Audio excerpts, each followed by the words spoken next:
हमारे यहाँ इसको शुक्ल एकादशी भी कहते हैं,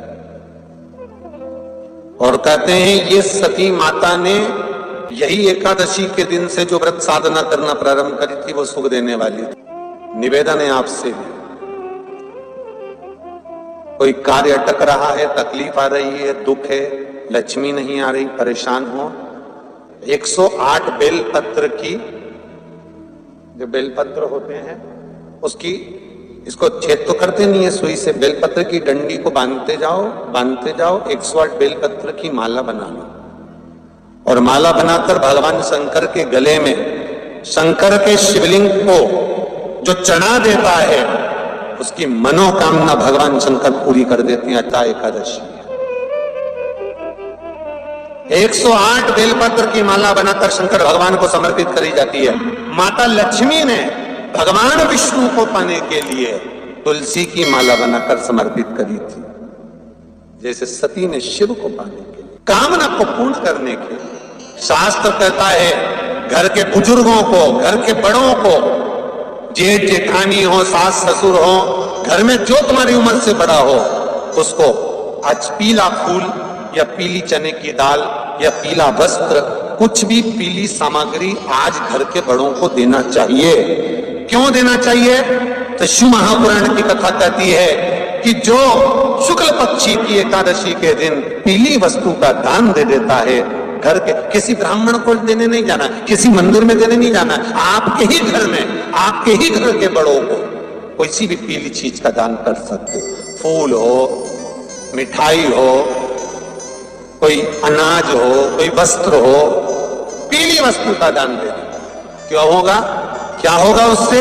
शिव महापुराण की कथा कहती है उससे जिंदगी में कभी बड़ी बीमारी प्रवेश नहीं करती। सनातन धर्म कहता है बट वृक्ष की पूजन करने वाला, बट वृक्ष के नीचे शिव की आराधना करने वाला, लोम समर्पित कर जल चढ़ाने वाले का जैसे कर्ज मुक्ति होती है, उसी तरह आंवले के वृक्ष के नीचे मात्र ताजा मिष्ठान दूध का बनाकर उस सामग्री को भगवान आंवले के वृक्ष के नीचे पूजन करने से लक्ष्मी और संपदा की वृद्धि होती है। जैसे शमी का पौधा, शमी का वृक्ष, शमी के वृक्ष के नीचे मात्र दूध और जल मिला हुआ जल, शमी के वृक्ष के नीचे मात्र ओघड़दानी अवधूतेश्वर महादेव के नाम से केवल हफ्ते में एक बार भी अगर दूध और जल का मिश्रण शमी के पौधे के नीचे कर दिया जाता है तो कहते हैं शरीर में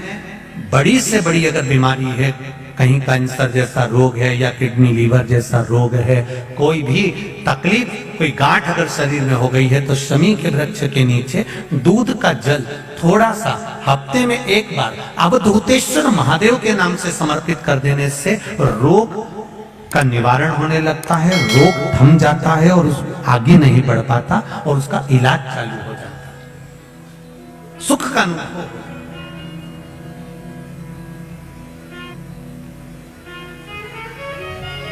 बस एक बात का स्मरण रहे, आप आंवले के वृक्ष के नीचे अगर कोई भोग लगाया गया है पा सकते हैं, पीपल के वृक्ष के नीचे कोई भोग लगाया है पा सकते हैं, बट वृक्ष के नीचे कोई भोग लगाया गया है पा सकते हैं। जिस वृक्ष के नीचे भोग लगाओगे पालोगे, पर शमी वृक्ष के नीचे का जो भोग लगाया गया है वो नहीं पाया जाता। शमी वृक्ष का जो प्रसाद है वो आपको वहीं छोड़ना पड़ता है। शमी वृक्ष का प्रसाद वहीं छोड़। साथ की शिवरात्रि आ रही है, छोड़ना मती, बेलपत्री का पत्ता जल में डालकर भले पत्ते को निकाल देना, और वो जल, जो रोग है, जो बीमारी है, संपदा नहीं आ रही हो, दुकान नहीं चल रही हो, व्यापार नहीं चल रहा हो, बच्चे चिड़चिड़े हो गए हो, क्रोध पड़ रहा हो, तो भी बाबा पर घर के प्रत्येक व्यक्ति एक लोटा जल जरूर चढ़ा के आना, शिव को नमन कर कर आना। ये मौका नहीं मिलता, चढ़ाओ।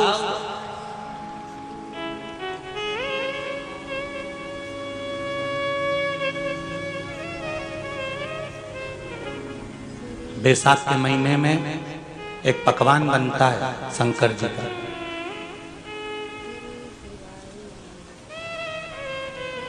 शिव जी के हाथ में त्रिशूल है, शिव जी के 3 नेत्र हैं।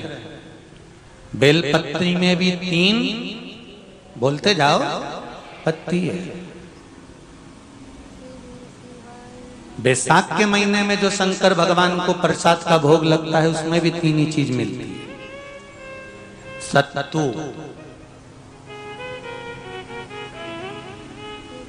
कोई दूसरे महीने में बनता है?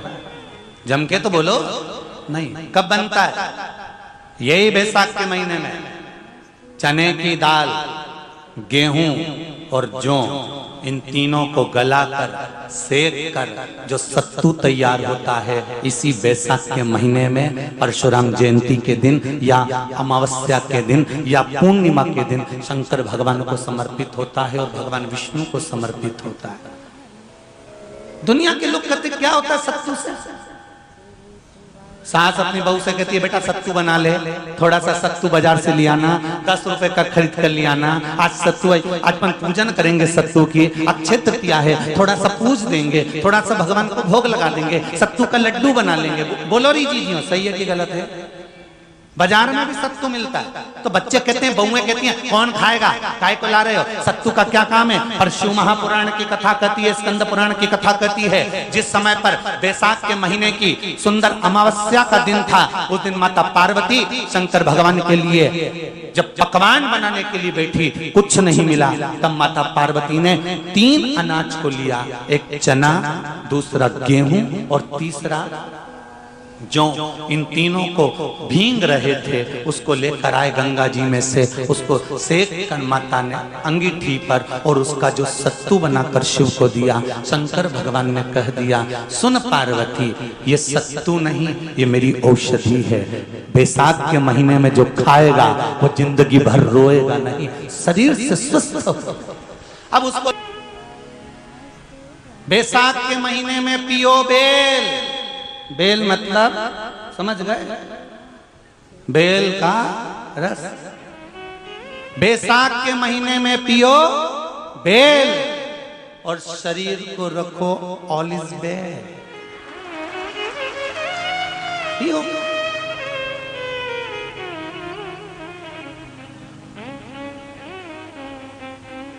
शरीर बेकार नहीं होगा, शरीर बेकार नहीं हो सकता। अब शिव आराधना तो करो। हाँ, जिंदगी की मोड़ पर शंकर परीक्षा बहुत लेते हैं। चलो आ जाओ गरुड़ पुराण में। मरने का 47वां दिन,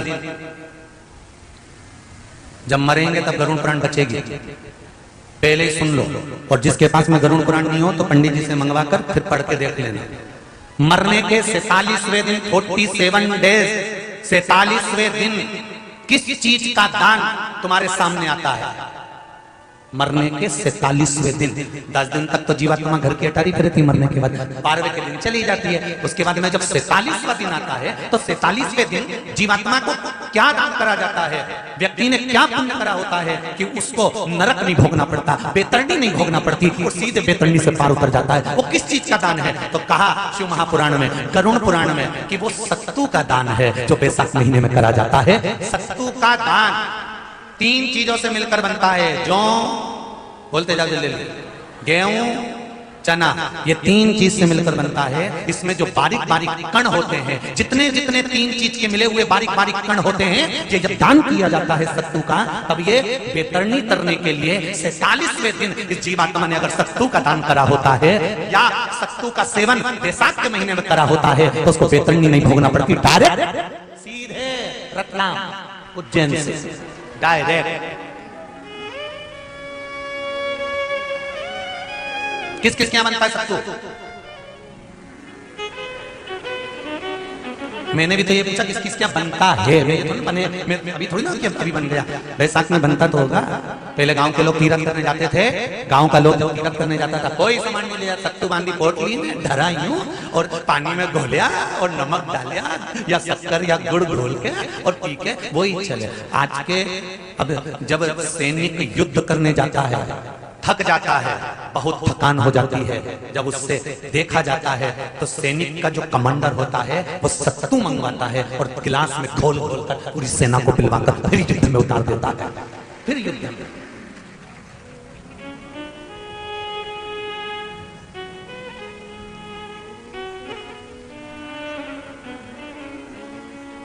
साधारण नहीं है महाराज। सत्तू में जितने बारीक बारीक कण होते हैं, जितने बारीक बारीक कण, अब तुम्हें काम करना, अभी जब फ्री रहो तो कागज पे रख के सत्तू का एक कण गिनना है, 1 2 3 बारीक बारीक गिन ले देना जरा। तो तुम्हारा क्या जाए गिनने में? भगवान कृष्ण के हाथ में पट्टी बंधी थी, तुमने भी तो रुक्मणी को गिनने को दिया था, जरा गिन तो जरा इसमें कितने धागे हैं। रुक्मणी जी ने कहा इसमें 9,999 धागे हैं। भगवान ने कहा बस यही 9,999 मुझे द्रौपदी को वापस लौटाना है। गिन के लगा लो, अभी अभी लगा लो। ऊपर तो भगवान गिन के बता ही देगा कि तुमने जो सत्तू दान करा था, तुमने जो सत्तू खाया था, तुमने जो सत्तू भगवान को दिया था, सत्तू का लड्डू बनाकर तुमने बैसाख महीने में भगवान की जो पूजन करी थी, तो अमावस्या के दिन, पूर्णिमा के दिन या अक्षय तृतीया के दिन तुमने जो सत्तू दिया था, भगवान तो गिनती बता देगा कि उस सत्तू में कितना कण था। सत्तू दिया था, भगवान तो गिनती बता देगा कि उस सत्तू में कितना कण था। और अगर नहीं बताए तो तुम आंदोलन पे बैठ जाओगे। क्या मैं बताओ पहले हमने कितना सत्तू दिया था, उसमें कितने कण थे, बताना पड़ो।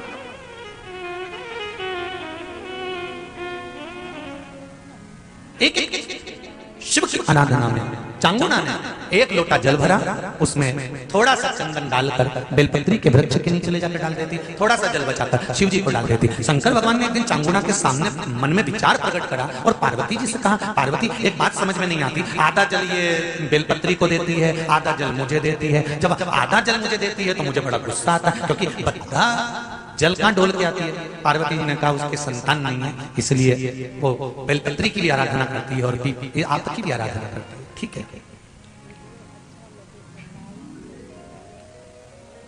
भगवान देवादिदेव महादेव ने देखा चांगुना ने बहुत सेवा कर ली। आज भगवान सुंदर एक संत का रूप धरकर चांगुना के दरवाजे पर पहुंच गए, अलग जगह। चांगुना दौड़ कर आई, बाबा जी आइए, क्या लाऊं मैं आपके लिए? भिक्षाम देहि, भिक्षाम देहि।